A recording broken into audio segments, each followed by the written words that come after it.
संपूर्ण विश्व के इतिहास में सबसे क्रूर, सबसे ऑलमोस्ट जानवर टाइप लोग वो सेंट्रल एशिया के तुर्की थे। जिन्हें हम दिल्ली सुल्तान कहते हैं वो तुर्की थे। जिन्हें हम मुगल कहते हैं वो खुद अपने आप को मुगल नहीं कहते थे, अपने आप को तैमूरिया बुलाते थे। मुगल हम उन्हें बुलाते। तैमूरिया मतलब तैमूर के वंशज। तैमूर तुर्की था।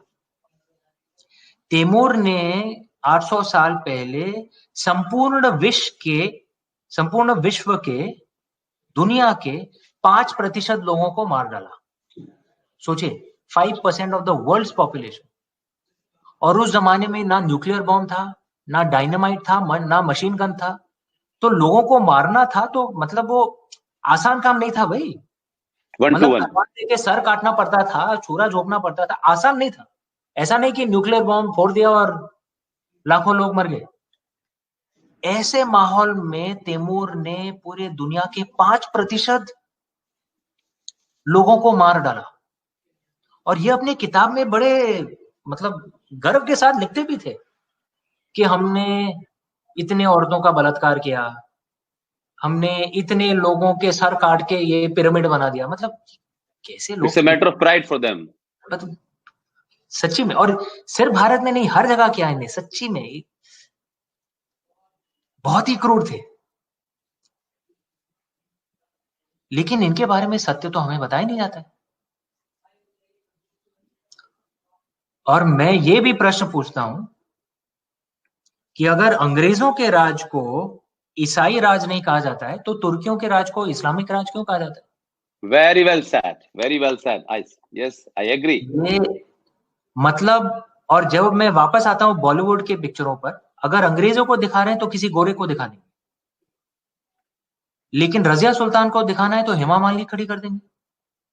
अलाउद्दीन खिलजी को दिखाना है तो रणवीर सिंह खड़ा कर देंगे।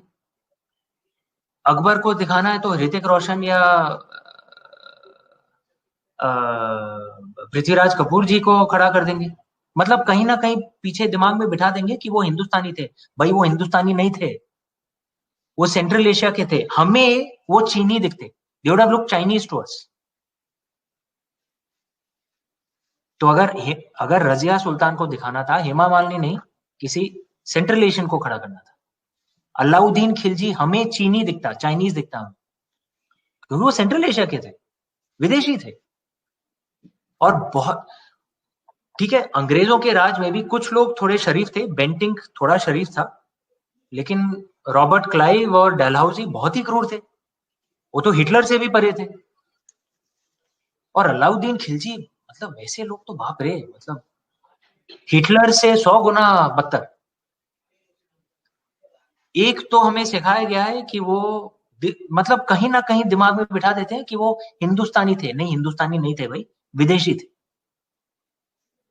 और जो आज के जो भारतीय मुसलमान हैं वो हिंदू और बुद्धिस्ट पूर्वज के ही वंशज हैं, उन्हें कन्वर्ट किया गया, तो हमारे ही लोग हैं। लेकिन ये जो इतिहास है इसके साथ हमने, वो कहते हैं ना अंग्रेजी में, मेड पीस विद इट। तो ये विष फैला हुआ है, क्योंकि एक साइड में लोग ऐसे हैं जो कहेंगे कि नहीं नहीं, उस तो कुछ हुआ ही नहीं जी, औरंगजेब तो बहुत अच्छा आदमी था, वो तो सितार बजाता था। और अलाउद्दीन खिलजी तो बहुत अच्छा आदमी था, वो गजल लिखता था। तो बकवास है भाई, बहुत ही क्रूर इंसान थे वो लोग। विल डुरैंट जो एक अमेरिकन इतिहासकार था, उसने कहा था दुनिया का शायद सबसे ब्लडीएस्ट इन्वेजन, भारत के ऊपर आक्रमण तुर्कियों का था। विल डुरैंट ने कहा था। और दूसरी तरफ ऐसे लोग हैं जो कहते हैं कि नहीं, वो तुर्की नहीं थे, वो भारतीय मुसलमान थे। वो भी गलत है भाई। आप उनके नोबल्स के आप लिस्ट पढ़ेंगे, दिल्ली सुल्तान को तो भूल जाइए, अब औरंगजेब के टाइम में भी भारतीय मुसलमान कहीं नहीं दिखते थे, सब विदेशी थे। या तो तुर्की या अरब या पर्शियन। हमारी पिक्चरों में दिखाया जाता है कि भाई वो लोग तो उर्दू में बात करते थे। भाई उर्दू तो हिंदी है। वो लोग उर्दू में बात नहीं करते थे, वो तुर्की में बात करते थे या पर्शियन में। और अगर हम हिंदुस्तानी तुर्की सुनेंगे हमें कुछ समझ में नहीं आएगा, अगर हम पर्शियन समझेंगे हमें कुछ समझ में नहीं आएगा। लेकिन पिक्चरों में दिखाते हैं कि रजिया सुल्तान उर्दू में गजल गा रही है, उस जमाने में उर्दू में थोड़ी बात करेगी वो। तो ये जो गलत एक धारणा हमारे इतिहास में सिखाया गया है, इसी से हमारे देश में विष फैल रहा है।